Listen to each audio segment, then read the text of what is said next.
अण्डाको मूल्य हालसम्मकै उच्च गति लिँदै पोल्ट्री व्यवसाय। विद्युत खपतमा वृद्धि, बिहारबाट महँगो बिजुलीको आयात बढ्यो।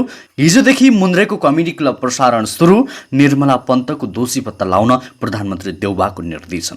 माइती घरमा प्रदर्शन, उपकुलपतिको कुर्सीमा दाम 7 करोड। मन्त्रीको कति? विदेश जानेलाई प्रहरी अस्पताल र सैनिक अस्पतालमा खोप लगाइने। सावित्रा भण्डारी बिना महिला फुटबल टोली एसियन कपको तयारीमा। गरिबलाई निशुल्क विद्युत दिने प्रयासमा छु, ऊर्जा मन्त्री भूषालको भनाई। चलचित्र क्षेत्र अझै 1.5 दशक प्रभावित हुने।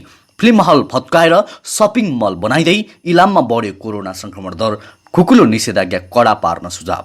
बजारभन्दा खाद्यको चामल महँगो। इजरायलले माग्यो 1000 नेपाली कामदार। ओलीले भने माधव नेपाललाई बिकाऊ माल। पार्टी जोगाउन आग्रह। एनआरएन बेल्जियमको चुनाव बिथोलियो। मतपेटिका तोडफोड। कञ्चनपुरमा कारागारमा राति सुत्न पालो कुर्नुपर्ने। सवारीको बिलबुक अनलाइन नवीकरण काम पुरा नहुँदै प्रसारमा हतारो। चैतसम्म 4 करोड डोज खोप ल्याउने सरकारको तयारी। कहाँबाट आउँदैछ? सम्पूर्ण जानकारी आजको समाचारमा। कलाकारिता सबैभन्दा असुरक्षित पेशा हो, राजेश हमालको भनाई। चीनमा फेरि भेटिन थाले कोरोनाका संक्रमित। पोखराको पहिलो आकाशे पुल सञ्चालनमा। दर्शकवृन्द नमस्कार, युट्युब च्यानल इन्फो खबरमा तपाईलाई हार्दिक स्वागत छ। आज पनि केही महत्त्वपूर्ण दिनभरिका काम लाग्ने समाचारहरूको साथमा म सन्तोष कठायत उपस्थित भइसकेको छु। पुरा समाचार अत्यन्तै धेरै महत्त्वपूर्ण भएकाले अन्तिमसम्म हेर्नुहोला र समाचारलाई कुन ठाउँ, कुन जिल्ला र कुन देशबाट यति बेला प्रत्यक्ष रूपमा हेरिरहनु भएको छ कमेन्टमा जानकारी गराउनुहोला। समाचारको सुरुमा बीपी कोइराला स्वास्थ्य विज्ञान प्रतिष्ठानको प्रसङ्ग। सुनसरीको धरान स्थित बीपी कोइराला स्वास्थ्य विज्ञान प्रतिष्ठानको शुद्धिकरण गर्नुपर्ने माग राख्दै काठमाडौँको माइतीघर मण्डलामा अभियन्ताहरूले धरना दिएका छन्। धरनामा बसेका अभियन्ताहरूले उपकुलपति कुर्सीको दाम 7 करोड, मन्त्रीहरूको कुर्सीको दाम कति हो लेखिएका प्लेकार्ड बोकेका थिए। सरकारले प्रतिष्ठानको जाँचबुझ गर्न प्रधानमन्त्री तथा मन्त्री परिषद कार्यालयका सचिव वैकुण्ठ अर्यालको संयोजकत्वमा समिति बनाएको थियो। समितिको टोली धरान पुगेर सबै पक्षसँग छलफल गरेर काठमाडौँ फर्किएको छ। त्यसैगरी अब अर्को समाचार। सरकारले आगामी चैतसम्म 4 करोड खोप प्राप्त गर्ने प्रक्षेपण गरेको छ। सोमबार संसदको शिक्षा तथा स्वास्थ्य समितिको बैठकमा स्वास्थ्य मन्त्रालयका अधिकारीहरूले चैतसम्म 4 करोड बढी खोप प्राप्त गर्ने प्रक्षेपण गरेका हुन्। मन्त्रालयको नीति योजना तथा अनुगमन महाशाखाका प्रमुख डाक्टर गुणराज लोहनीले औसतसम्म 1 करोड 5,48,000 र असोजदेखि चैतसम्म 3 करोड 23 लाख खोप आइपुग्ने बताएका छन्। कोभ्याक्स अन्तर्गत 18,82,850 खोप नेपाल आएको छ, जसमा कोभिसिल्ड 3,48,000, जोन्सन एन्ड जोन्सन 15,34,000 र 850 डोज खोप प्राप्त भएको छ। त्यसैगरी अब यातायातको प्रसङ्ग। बागमती प्रदेश सरकारले अनलाइनबाटै सवारी कागजात नवीकरण तथा जरिवाना तिर्ने सेवाको उद्घाटन गर्यो। मुख्यमन्त्री डोरमणि पौडेलले शुभारम्भ गरेको सेवाको लाभ सेवाग्राहीले प्राप्त गर्न सकेका छैनन्। सामाजिक सञ्जाल फेसबुक र ट्विटरमा सरकारले शुभारम्भ गरेको सेवा लिन नपाएको भन्दै सवारी साधनहरूले गुनासो गरिरहेका छन्।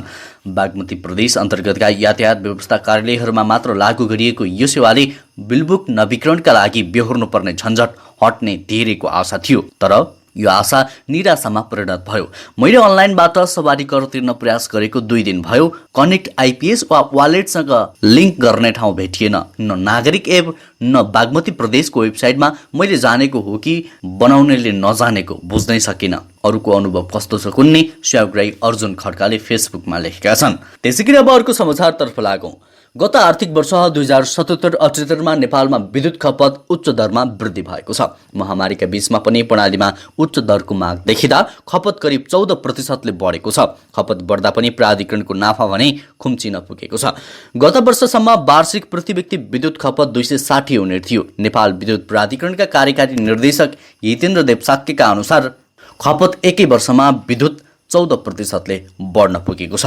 यसअनुसार प्रति व्यक्ति खपत वार्षिक 35 युनिटभन्दा बढीले उछालिएर 295 युनिटभन्दा माथि पुगेको अनुमान गरिएको छ। 5 वर्ष अघिसम्म यस्तो विद्युत खपत दर 131 युनिट थियो, तर लगातार प्राधिकरणले विद्युत खपत बढाउँदै लगेको छ। प्राधिकरणले अहिलेसम्म गत आर्थिक वर्षको वित्तीय विवरणको विश्लेषण सकेको छैन। अप्रशोधित तथ्याङ्क अनुसार गत आर्थिक वर्ष 2077-78 मा नाफा आधा घटे पनि प्राधिकरणले करिब 8 अर्ब 88 करोड युनिट विद्युत खपत गरेको प्राधिकरण स्रोतले जनाएको छ। प्राधिकरणले आर्थिक वर्ष 2076-77 को तुलनामा गत वर्ष करिब 52 करोड युनिट बिजुली प्रणालीमा उपलब्ध गराउनु पर्यो।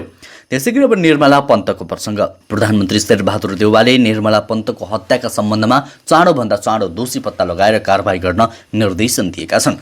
प्रधानमन्त्री निवास बालुवाटारमा हिजो गृहमन्त्री बालकृष्ण खाँड र प्रहरी महानिरीक्षक शैलेश थापा छेत्रीलाई बोलाएर प्रधानमन्त्रीले निर्मलाका दोषी पत्ता लगाई कारबाही गर्न निर्देशन दिएका हुन्। 13 वर्षको उमेरमा निर्मलाको बलात्कारपछि हत्या भएको 3 वर्ष भइसकेको छ। प्रधानमन्त्रीले चासोपूर्वक दोषी पत्ता लगाउन र कारबाही गर्न निर्देशन दिएको उनको सचिवालयले जनाएको छ।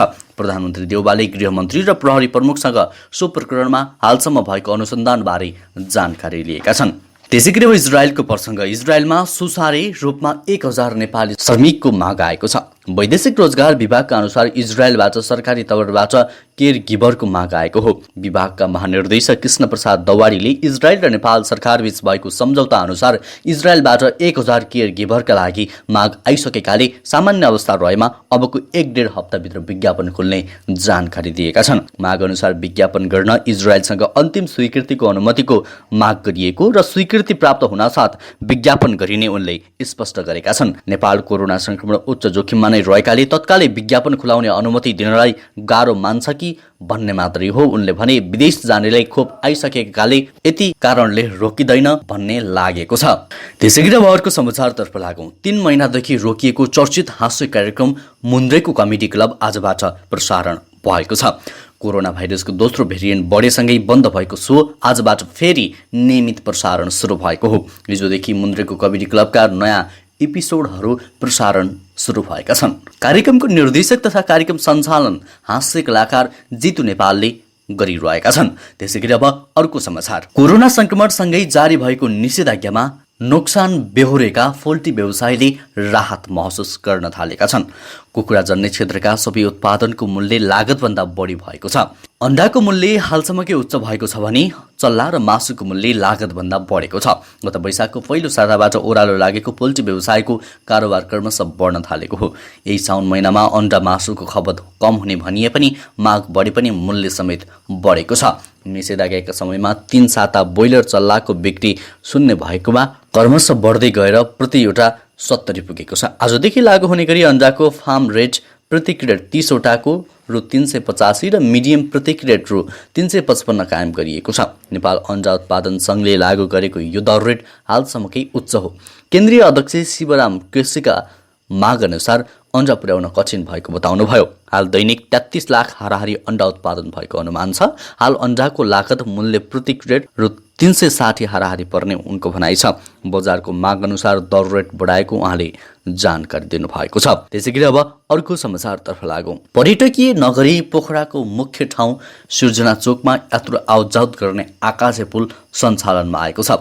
बढ्दो जनसङ्ख्या र सवारी साधनको चापलाई दृष्टिगत गर्दै पोखरा महानगरपालिकाले यात्रुलाई बाटो काट्न सहज होस् भन्ने उद्देश्यका साथ आकाशे पुल निर्माण गरेको हो। कास्की क्षेत्र नम्बर 2 का प्रतिनिधि सभा सदस्य स्वर्गीय पर्यटन तथा नागरिक उड्डयन मन्त्री रविन्द्र अधिकारीले पूर्वाधार विकास कार्यक्रम मार्फत रु 50 लाख विनियोजन गरेसँगै सिर्जना चोकमा आकाशे पुल निर्माण कार्य सुरु गरिएको थियो। महानगरपालिकाको रु 2 करोड 15 लाखको लागतमा स्टिल ट्रस पेडेस्ट्रन ओभरहेड ब्रिज निर्माण सम्पन्न भएर सञ्चालनमा आएको इन्जिनियर राजु रेग्मीले जानकारी दिएका छन्। त्यसैगरी अब अर्को समाचार। नेकपा एमालेका अध्यक्ष तथा पूर्व प्रधानमन्त्री केपी शर्मा ओली माधव नेपालप्रति पुनः आक्रोशित बनेका छन्। आइतबार नेपाल महिला सङ्घको बैठकको भर्चुअल सम्बोधनका क्रममा ओलीले नेपाललाई बिकाउ माल भनी आलोचना गरे। उनले नेपालले पार्टी ध्वस्त बनाएकाले जोगाउनु पर्ने पनि बताएका छन्। पार्टीलाई ध्वस्त पार्नबाट जोगाउँ, यो बिकाउ मालहरूको पार्टी होइन ओलीले भने। पार्टी फुटाएर विपक्षीलाई सजिलो बनाइदिएको पनि उनले बताएका छन्। सांसदहरूलाई प्रलोभनमा पारेर मतदान बाहिर लगेको देखेका छौँ। उनीहरू विरोधको पछि लागेर राष्ट्रपति कहाँ गएको देखेका छौँ। त्यस्ताको पछि लागेर आन्दोलन र आफ्नो भविष्य किन सखा पार्ने? साथीहरू फर्किनुहोस्, पार्टीले क्षमा गर्छ। त्यसैगरी अब अर्को समाचार।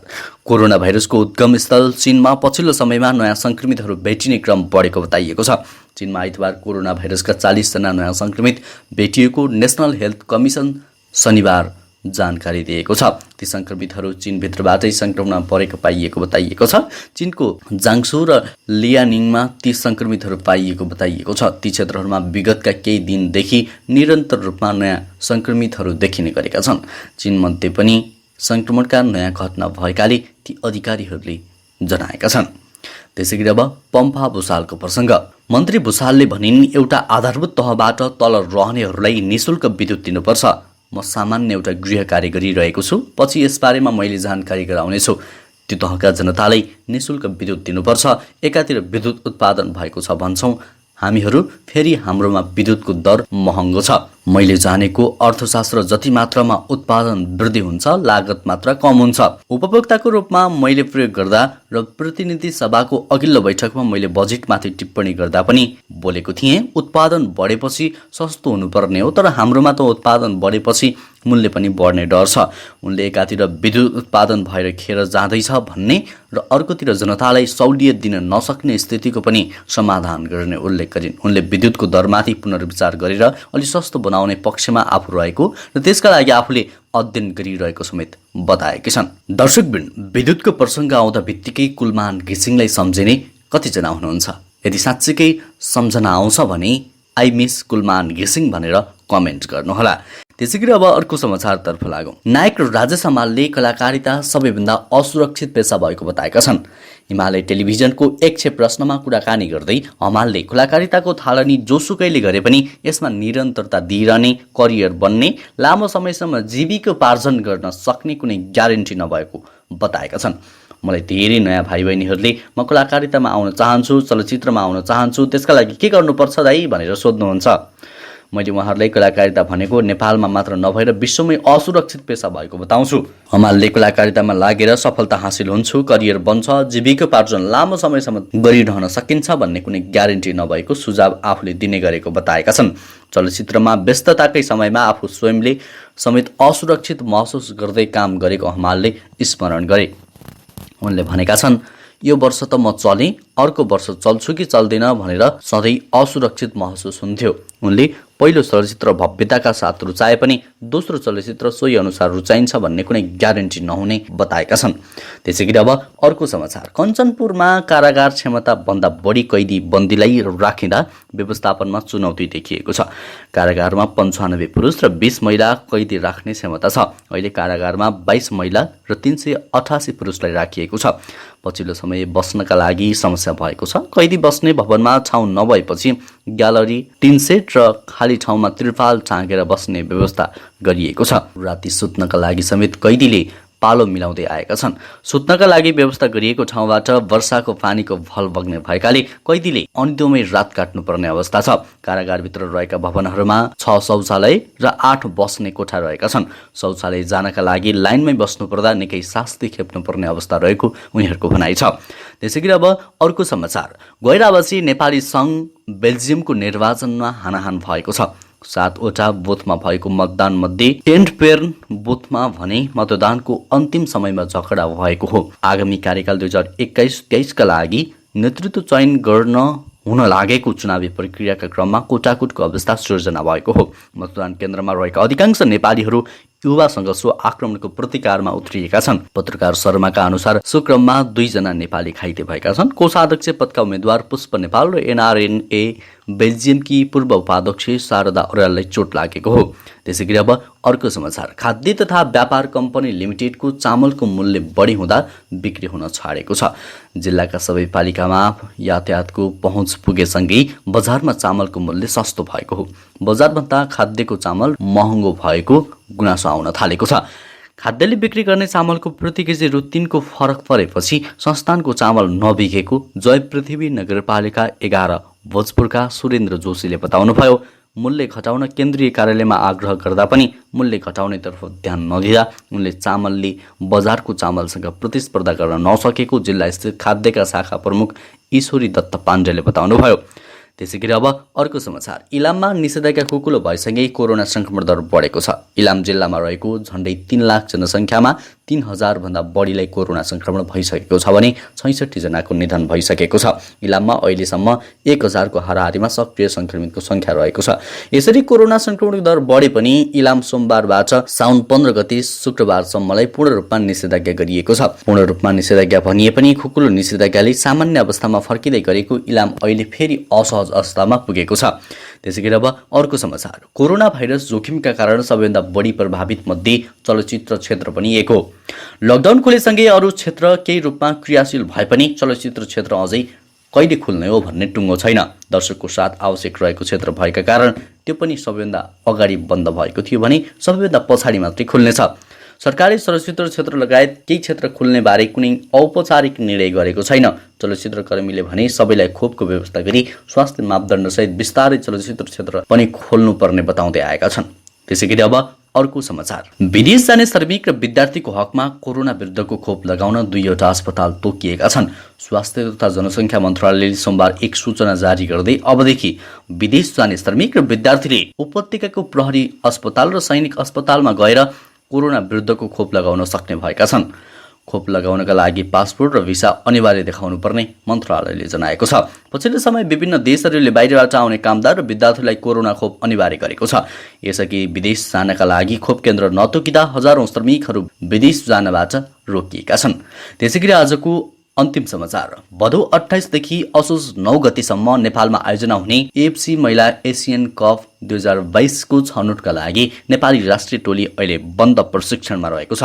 समूह एफमा रहेको नेपालले अर्को वर्ष भारतमा हुने प्रतियोगितामा छनौट हुने लक्ष्यसहित तयारीलाई तीव्रता दिएको छ। 7 दोबाटो स्थित एन्फा कम्प्लेक्सको मैदानमा नेपाली टिमले नेपालमा आयोजना हुने एएफसी महिला एसियन कप 2022 छनौटका लागि तयारीलाई तीव्रता दिइरहेको हो।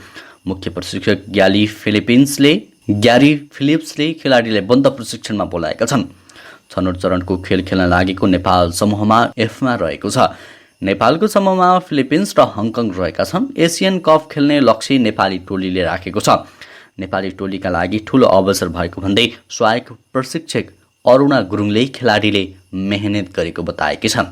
हवस् त दर्शक वृन्द, अहिलेलाई केही महत्त्वपूर्ण समाचारको सिलसिला यति नै। हरेक दिन बिहानै ताजा अनि सत्य समाचारको लागि हाम्रो युट्युब च्यानल इन्फो खबरलाई अहिले नै सब्स्क्राइब गर्नुहोला। हवस् त अहिलेलाई भने म लगायत हाम्रो सम्पूर्ण टिमलाई बिदा दिनुहोस्। तपाईको आजको दिन उत्कृष्ट बनोस्।